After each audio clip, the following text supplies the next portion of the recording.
ನಮಸ್ಕಾರ ವೀಕ್ಷಕರೇ, MMK TV ಕನ್ನಡಗೆ ಸ್ವಾಗತ. ನಾನು ಮೋಹನ್. ಸಿಲಿಕಾನ್ ಸಿಟಿ ಬೆಂಗಳೂರಿನಲ್ಲಿ ಭಕ್ತಿ ಮತ್ತು ಸಂಭ್ರಮದ ನಡುವೆ ಪ್ರಸಿದ್ಧ 2020ರ ಬೆಂಗಳೂರು ಕರಗ ಉತ್ಸವ ಭರ್ಜರಿಯಾಗಿ ನಡೆಯಿತು.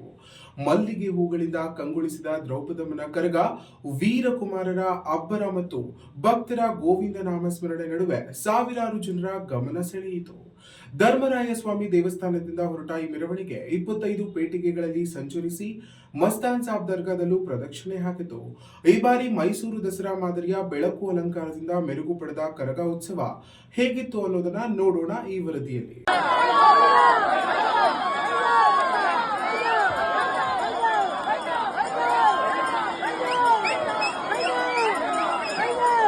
ಸಿಲಿಕಾನ್ ಸಿಟಿ ಬೆಂಗಳೂರಿನಲ್ಲಿ ಸಾಂಪ್ರದಾಯಿಕ ವೈಭವದ ಸಂಕೇತವಾದ ಕರಗ ಉತ್ಸವ ಭರ್ಜರಿಯಾಗಿ ನಡೆಯಿತು. ಸತತ 16ನೇ ಬಾರಿ ಅರ್ಚಕ ಎ ಜ್ಞಾನೇಂದ್ರ ಕರಗವನ್ನ ಹೊತ್ತು ಪೂಜಾ ವಿಧಿವಿಧಾನಗಳನ್ನು ನೆರವೇರಿಸಿ ದ್ರೌಪದಿ ದೇವಿಯ ಕರಗವನ್ನ ತಿಗಳರಪೇಟೆಯ ಧರ್ಮರಾಯ ಸ್ವಾಮಿ ದೇವಸ್ಥಾನದಿಂದ ಹೊರತಂದರು. ಮಲ್ಲಿಗೆ ಹೂಗಳಿಂದ ಅಲಂಕರಿಸಿದ ಕರಗ ಹುಣ್ಣಿಮೆ ಚಂದ್ರನ ಬೆಳಕಿನಲ್ಲಿ ಇನ್ನಷ್ಟು ಕಂಗೊಳಿಸ್ತಾ ಇತ್ತು.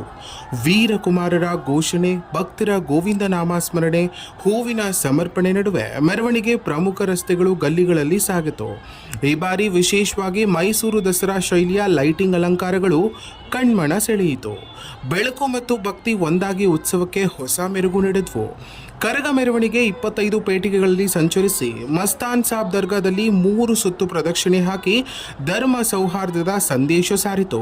ಈ ಸಂದರ್ಭದಲ್ಲಿ ಮುಜರಾಯಿ ಇಲಾಖೆ ಸಚಿವ ರಾಮಲಿಂಗಾರೆಡ್ಡಿ ಹಾಗೂ ಇತರೆ ಗಣ್ಯರು ಭಾಗವಹಿಸಿ ದೇವಿಗೆ ವಿಶೇಷ ಪೂಜೆ ಸಲ್ಲಿಸಿದ್ರು. ರಾತ್ರಿ ಇಡೀ ಸಾಗಿದ ಈ ಕರಗ ಉತ್ಸವ ಬೆಂಗಳೂರಿನ ಸಾಂಸ್ಕೃತಿಕ ಪರಂಪರೆಯ ಅದ್ಭುತ ಪ್ರತಿಬಿಂಬವಾಗಿ ಮೂಡಿಬಂತು. ಇನ್ನಷ್ಟು ಮಾಹಿತಿಗಾಗಿ ನಮ್ಮ ಎಂಎಂಕೆ ಯೂಟ್ಯೂಬ್ ಚಾನೆಲ್ ಅನ್ನು ಸಬ್ಸ್ಕ್ರೈಬ್ ಮಾಡಿಕೊಳ್ಳಿ.